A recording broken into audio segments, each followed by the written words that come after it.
But we thank you for your resilience and your leadership. I also want to thank our leader, Mazin Nnamdi Kanu. It is because of him that we are doing what we are doing. He is there because of us. We thank him for his resilience and his steadfastness. We thank our defense forces, the Biafra Liberation Army, the Biafra Defense Forces, the resistance fighters, the Navy, the Air Force of the United States of Biafra. We thank you so much for what you do in protecting our land, protecting our women from the Nigerian terrorist government, from the terrorists that are wearing Nigerian uniform, parading as Nigerian military and police in Biafra land. We thank you for protecting our land and protecting our people. We thank all the new secretaries of the United States of Biafra in the different departments and their executives, the deputy secretaries. We thank you so much. Other cabinet members, the de facto state governors and their executives, the stakeholders.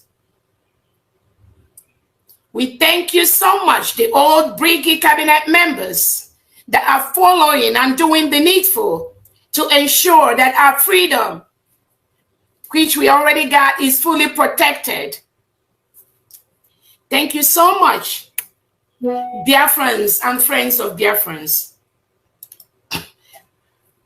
Welcome to this space today. It is an honor to once again be here to update Biafrans and address some of the concerns you may have as we move towards our final push to go back to our motherland.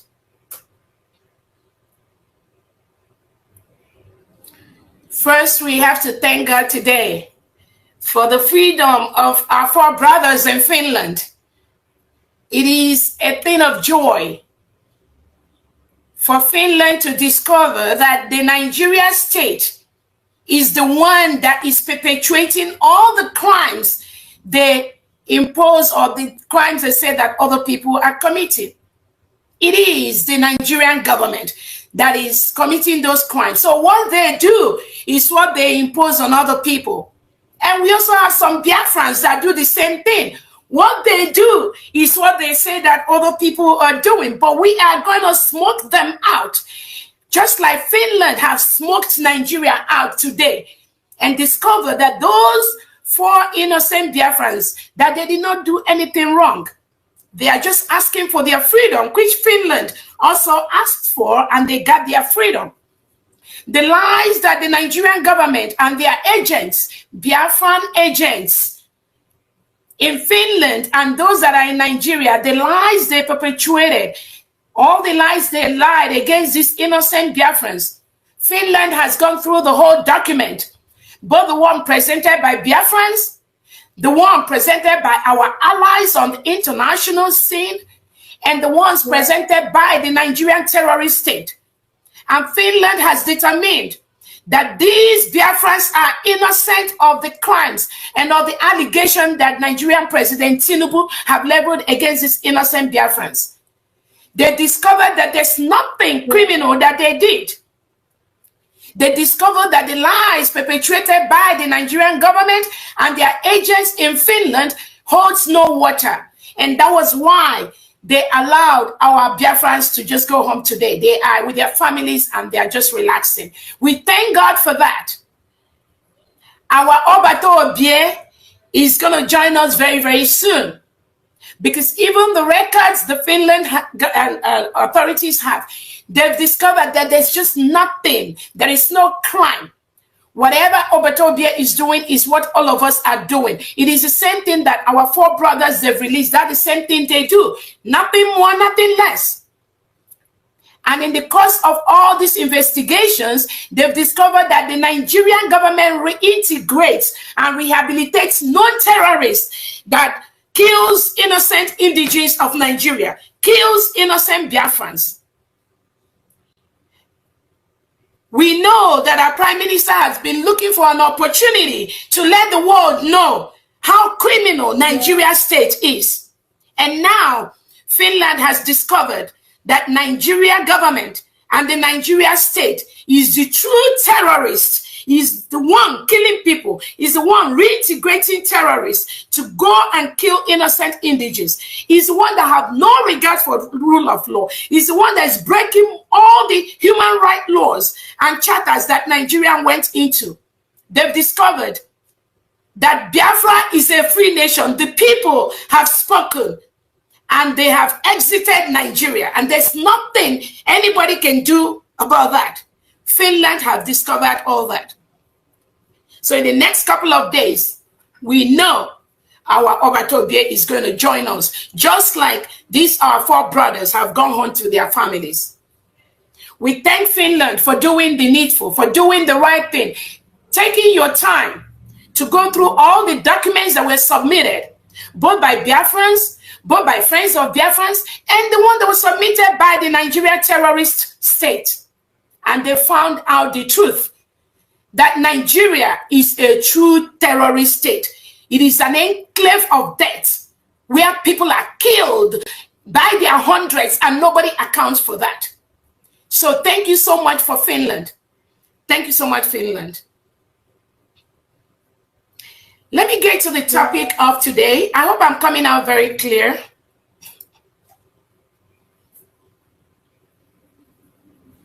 Dr. Agi, am I coming out? Yes, you're coming out clear. You are. We can hear you loud and clear. Thank you so much. Yes. Sorry. Let me go to the roadmap to our recognition, which was the topic for our discussion today. There are several things we are doing to finalize our recognition by our allies as we march towards our final takeover of our land. We are working closely with our international attorneys, lobbyists, and allies for recognition. As some of you were aware, we already have a couple of countries that have recognized the United States of Biafra during our declaration in Finland. We have more we've been talking with, and in the next couple of weeks or months, we will be having those declarations and those support from our allies. Our attorneys, like I said, are working closely with these different foreign bodies and local bodies, African bodies, and all that to ensure that we get the recognition we need to start partnering and working closely with our allies. Protecting our people in homeland through self-defense. So while we are trying to work on the documentations, even though there are some people, some Biafrans in cabinet that have been trying to sabotage that process by hijacking our emails and blocking, changing my password, changing the password of some innocent Biafrans that are putting documents together to submit to our allies. This guy called Azubike Wajay or something, working closely with Ogenkere, Bam Bam Bam, Sani Aparawa and all that. This guy went and changed our password, my password, and I could not have access to some of the emails and some of the documents that I need to submit to our attorneys that have to continue working on our declaration documents and all that. Personally, I don't know why they are doing what they're doing, but thank God we have a secure server and we were able to go inside and be able to pull some of those documents which we need, which we are forwarding to our international allies. But they purposely went in, that Azubike went in and blocked that my email, changed the password so that I should not be, I'll not be able to have access to those documents. But again, you know what? Let them continue doing what they're doing. About Charles Agomaya. About this struggle I know there, we're already in. And there's nothing any of them can do to sabotage this struggle, not why some of us are here. So I wish you luck. Azubike, continue to do what you're doing. And on that note, I've told Biafrans, anything Bitcoin, Because it is this same guy that is managing the Biafra USBT cause. So the power that Obacho Obie gave these people, the little power, they are all misusing some of this power to work against this restoration. And we are going to be able to let you know that there's no way you can sabotage this struggle. All right, wonderful people, welcome back to this wonderful channel where I'll bring you back-to-back updates and information as to the hot. In case you have not joined our social media handle, what are you waiting for? Kindly go ahead and subscribe, like, comment, share, and also remember to on your notification button so that whenever our news drop, you go be the first. We'll collect them. All right, let's go down to the news proper as it is hot. You don't shell for the obodo as the matter take be. One of the former DSS boss we understand security and how to protect the people has advised the government on the unconditional release of Mazen Nandekano, the leader of the indigenous people of Biafra. Of course, you know that recently Tinubu is making plans to grant presidential pardon to some people who are inside the prison, and there are a lot of big fish, people like James Ibori of Delta State will be receiving this pardon, and he has set up a committee to make sure that these people are pardoned and how it is going to be. But as it is, a DSS boss, former, has advised the federal government in order to bring peace in the southeastern part of Nigeria and also to quell the chaos of insecurity that has ravaged that particular part of the country. Of course, you know that the insecurity in the southeast has drowned the economy of the southeast. As it is, the gross domestic product of the southeast has gone so low because of the issue of insecurity, one sit at home, and incessant kidnapping that have been happening, especially Anambra, Imo State, Enugu, and other places. Some of these places now are no-go area in terms of insecurity. Anambra State is where you hear the news of kidnap almost every day. Then Enugu State, the other time, about 36 passengers were abducted and also 3 soldiers. There were 4 soldiers in that bus, but 1 escaped, but 3 of them were abducted with other 36 passengers in Anambra. The same thing, the other time in Anambra, it was the issue of Reverend Father, it was issue of norms, Reverend Sisters, and etc. Even recently, yesterday, another person, there was a news also in Anambra of a UK returnee that was also abducted in Anambra.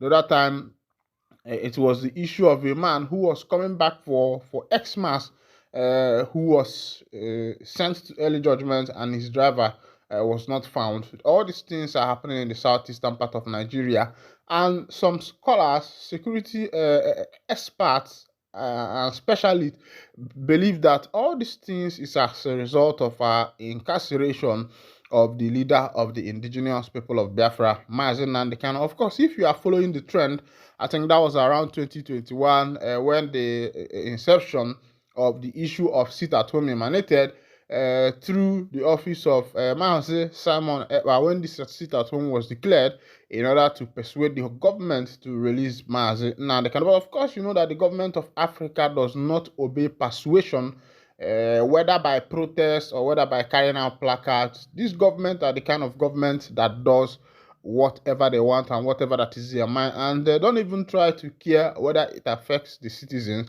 or that person. But one of the government, the best government that Nigeria has ever had, was the government of Umaru Musa Yar'Adua, that also bettered the government of Goodluck Jonathan. I think these are the 2 presidents who rule by the people. Of course, you know what democracy is all about. You know that in democracy, we have different kinds of democracy. When you see things like presidential democracy, parliamentary democracy, market democracy, and etc.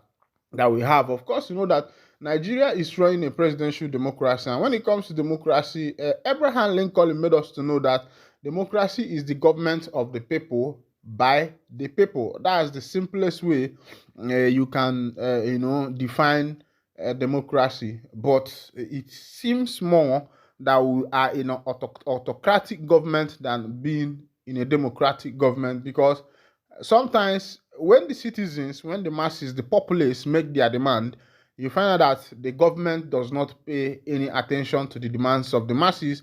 For example, the issue of the removal of fuel subsidy, when the masses cried a lot, the government believed that the removal of fuel subsidy will help, to reduce the expenditure or the expenses that are being made in the procurement of gas, fuel, and the rest of them.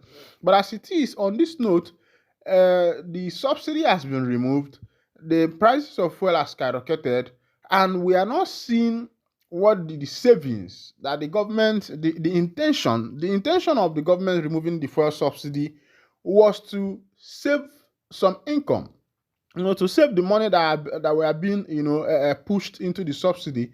And now we are expected to see where this money is going into and the impact of this money in the government, in the present government, and we are yet to see that. Hunger is everywhere, dollar prices is rising, and every other thing. Meanwhile, let's go to the main information of the day. Ndi wanakwea oku seponte as idebi. A former director of the Department of State Service (DSS), Mike Ejiofor, has appealed to the President Bola Tinubu to unconditionally release Mazi Nnamdi Kanu, leader of the indigenous people of Biafra. Ejiofor suggested to Tinubu to consider a political solution for the Southeast security crisis during an interview on Arise TV morning show. The former DSS director advised the government to prioritize security challenges in the country.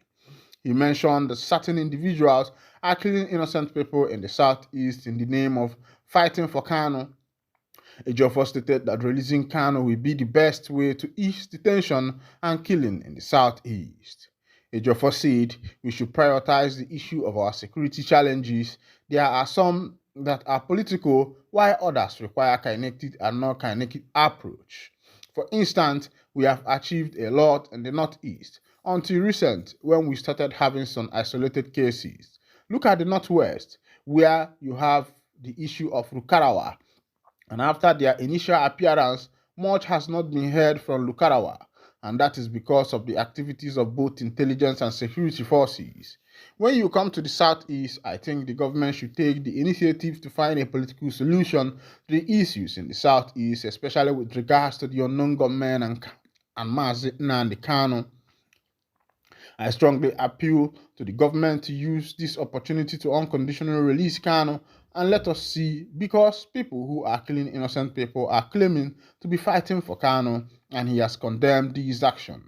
He has spoken out against the sit at home and said he is not in support of it. How can you be fighting for people and at the same time destroy their economy and their means of livelihood? All right, welcome back. This is coming from Ejiofor, a former DSS man, director. Is giving this advice to the presidency to consider, as the presidency is planning to grant presidential pardon to some people in the nation, that the president should also remember people like Kanu and see if this problem will be resolved through a political means. But the thing is, one thing is to give advice to somebody, and another thing is for the person to take your advice.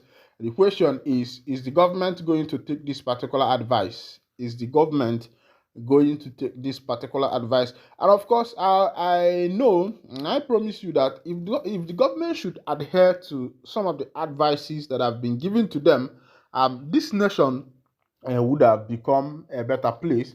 This nation would have become a better home, because I know that managing the governmental power is not easy, when it comes to handling the masses, because people have their opinion. Even though in the people's opinion, the government has to, be strong enough to take decision. But in some cases, there are some exceptional cases that the government know that this is actually the way. But in a nation where there is, ethnic tension, ethnic separation, should I call it ethnic banter, where during the time of election, you find an Igbo man, wanting his Igbo brother to be in office, whether he's good or not, the Yoruba man wanting his Yoruba brother to be in office, whether he merits it or not, and also the Hausa man wanting his Hausa brother to be in office, whether he is qualified or not. And that is what is going to tell you that somehow Nigeria is too big for a single government to handle. I think if these people actually want to make this nation a better place, I think they should go for a confederal system of government, or also go for restructuring, or rather tell some people, "Ngwanu, you people, I want to let everybody manage themselves." But for that to happen, it is going to be very hard because, of course, you know that the mother country, Britain, are still in serious control of the nation, even though that Nigeria claims to have gotten their independence and the rest of them. Formerly, Nigeria has direct colonial rule, but as it is now, it is an indirect colonial rule. All right, this is where I'll be winding down the curtain, and if this is your first time of joining us on this wonderful channel, kindly go ahead and subscribe, like, comment, share, and also remember to on your notification button so that whenever our news is dropping, you'll be the first. We'll collect them. Thank you for listening. God bless you.